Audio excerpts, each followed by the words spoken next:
Halo semua, salam sejahtera Malaysia. Selamat datang ke channel Fels Lifestyle. Akhirnya, Tun Dr. Mahathir buat satu pendedahan yang amat mengejutkan. Satu lagi pendedahan panas. Saya rasa ini pasti mengejutkan Perdana Menteri Datuk Seri Anwar Ibrahim. Seperti yang kita tahu, kedua-dua pemimpin terkenal ini akan bertemu di mahkamah berkaitan dengan saman yang telah difailkan oleh Tun Dr. Mahathir terhadap Datuk Seri Anwar Ibrahim. Nah, saudara-saudara, hari ini Tun Mahathir membuat kenyataan nak tunjuk hanya Anwar mampu beri makan pada rakyat, kata Dr. Mahathir. Ini menyentuh berkenaan dengan 6 rumah terbuka yang dianjurkan oleh Perdana Menteri. Tun Dr. Mahathir Mohamad menyifatkan penganjuran rumah terbuka Malaysia Madani sempena Hari Raya Aidilfitri di 6 negeri semata-mata untuk menunjukkan hanya Perdana Menteri Datuk Seri Anwar Ibrahim yang mampu memberi makan kepada rakyat. Akhirnya bekas Perdana Menteri itu berkata, penganjuran itu dilihat hanya untuk berseronok dengan membuat acara secara besar-besaran. Nah, memang banyak juga yang membuat spekulasi, membuat kenyataan. Tidak larilah, memang ada kenyataan yang negatif dan respon yang negatif setelah Datuk Seri Anwar Ibrahim membuat rumah terbuka di 6 negeri. Ada yang kata itu adalah khas untuk mempromosikan parti. Ada juga yang kata buang duit untuk buat 6 rumah terbuka. Tapi persoalannya, bila kita lihat di sudut yang positif, sebelum ini memang ada rumah terbuka yang dibuat, tapi hanya satu rumah terbuka. Jadi terhad untuk rakyat Malaysia datang ke rumah terbuka tersebut. Jadi bagi saya, inisiatif Datuk Seri Anwar Ibrahim untuk membuat 6 rumah terbuka adalah untuk supaya ramai rakyat yang jauh dapat menghadirkan diri di mana-mana 6 rumah terbuka itu. Nah, akhirnya Tun Dr. Mahathir membuat kenyataan semasa beliau menjadi Perdana Menteri. Beliau membuat rumah terbuka, tapi satu sahaja. Tetapi Anwar buat 6 rumah terbuka. Tujuan utama rumah terbuka adalah merapatkan hubungan antara masyarakat dan wakil rakyat. Tetapi kerajaan hari ini buat walaupun kata tak akan ada acara besar-besaran. Kenapa 6? Sebab nak tunjuk kepada rakyat supaya rakyat sokong beliau yang beri makan kepada orang ramai.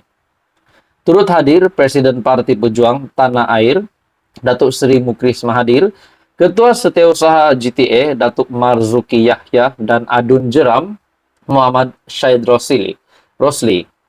Sebelum ini Anwar memaklumkan kementerian dan agensi kerajaan perlu menghentikan penganjuran majlis sebesar-besaran untuk mengelak pembaziran perbelanjaan kerajaan. Jadi, saudara-saudara, bagi saya 6 rumah terbuka ini adalah khas untuk Datuk Seri Anwar Ibrahim supaya membolehkan ramai rakyat dapat datang ke majlis rumah terbuka. Nah, saudara-saudara, ini sudah pasti satu inisiatif yang baik bagi saya. Walaupun memang tidak lari, memang ada budget yang akan dibuang dari memang akan ada banyak budget dibuang untuk pelaksanaan 6 rumah terbuka ini. Tetapi kita pikir impak positifnya adalah untuk menyambut Hari Raya Aidilfitri bersama rakyat, bahkan dibuat lebih besar-besaran dari yang sebelumnya. Jadi dalam artikel ini Tun Dr. Mahathir berkata bahwa kenapa 6? Sebab nak tunjuk kepada rakyat supaya rakyat sokong beliau yang beri makan kepada orang ramai. Menurut Tun, ketika berucap pada majlis jamuan Aidilfitri, anjuran pejabat Adun Jeram di Bandar Puncak.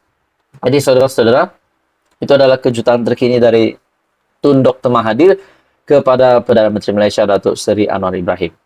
Jadi apa komen Anda? Adakah Anda mempunyai komen untuk isu ini? Teruskan bersama di dalam channel ini. Jangan lupa tekan butang like, share, dan subscribe. Halo semua, salam sejahtera Malaysia. Selamat datang ke channel Fels Lifestyle.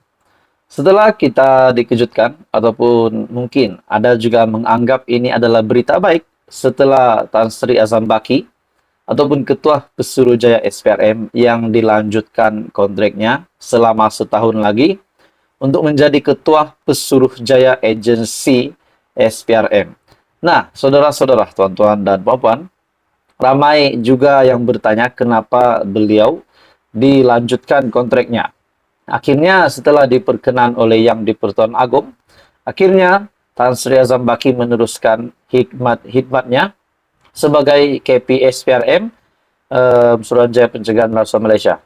Sebelum ini, kita digemparkan dengan kenyataan Perdana Menteri Datuk Seri Anwar Ibrahim berkaitan dengan ketirisan RM4.5 triliun rasuah dan ketirisan sepanjang tempoh 26 tahun kebelakangan ini. Nah, saudara-saudara, setelah pendedahan ini dibuat oleh Datuk Seri Anwar Ibrahim, sudah pasti ramai yang mengambil respon positif bahwa untuk menyiasat perkara ini, keputusan yang diambil oleh Datuk Seri Anwar Ibrahim adalah keputusan yang terbaik. Nah, pada hari ini pula tiba-tiba ada pendedahan yang mengejutkan Anwar Ibrahim kepada Azam Baki, di mana kata PM, khidmat memuaskan, punca kontrak Azam Baki disambung. Nah, pada akhirnya Datuk Seri Anwar Ibrahim membuka cerita kenapa Azam Baki dilanjutkan kontraknya. Pelantikan semula Tan Sri Azam Baki sebagai Ketua Pesuruhjaya SPRM kerana khidmatnya yang memuaskan, kata Datuk Seri Anwar Ibrahim. Perdana Menteri berkata, walaupun mula dilantik meneraju Suruhanjaya itu ketika pentadbiran Tan Sri Muhyiddin Yassin, Azam menjalankan tugas dan mengambil tindakan tanpa memilih puak atau parti. Dia dilantik oleh Perdana Menteri masa Pagoh ataupun Muhyiddin. Dan walaupun ada isu dibangkitkan dahulu, dari segi kerja saya tengok, saya bagi kelonggaran dan wewenang sepenuhnya kepada SPRM serta peguam negara untuk menjalankan tugas. Dan setakat ini saya lihat, mereka menjalankan tugas dengan memuaskan. Azam ambil tindakan tanpa memilih puak atau parti, katanya, pada sidang media, selepas mempengerusikan mesyuarat Majlis Tindakan Ekonomi Negara. Azam Baki dilantik semula sebagai Ketua Pesuruhjaya SPRM berkuat kuasa pada Jumaat lepas. Dan perkara itu dimaklumkan Ketua Setiausaha Negara Tan Sri Muhammad Zuki Ali menerusi satu kenyataan. Beliau dilaporkan berkata, pelantikan semula Azam adalah untuk tempo selama setahun dan diperkenankan oleh Yang di-Pertuan Agong Al-Sultan Abdullari Ayatuddin Al-Mustafa Bilasha. Nah, jadi saudara-saudara, walaupun lantikan Ketua Pesuruhjaya SPRM, Tan Sri Azam Baki awalnya dilantik oleh Perdana Menteri sebelum ini semasa kepimpinan Perikatan Nasional, semasa Muhyiddin Yassin menjadi Perdana Menteri. Jadi memang ada ramai yang cakap-cakap mungkin Datuk Seri Anwar Ibrahim akan memecat ataupun tidak akan menasihati Yang di-Pertuan Agong supaya lanjutan kontrak Azam Baki itu. Namun pada akhirnya pengurus CPH ataupun Presiden PKR ataupun Perdana Menteri akhirnya mengambil keputusan untuk meneruskan khidmat Azam Baki sebagai Ketua Pesuruhjaya SPRM. Saya pasti ini pasti mengejutkan Muhyiddin Yassin yang melantik Azam Baki pada mulanya. Jadi saudara-saudara, apa komen Anda? Teruskan bersama di dalam channel ini untuk info yang seterusnya. Info padu, info hangat disediakan di dalam channel ini.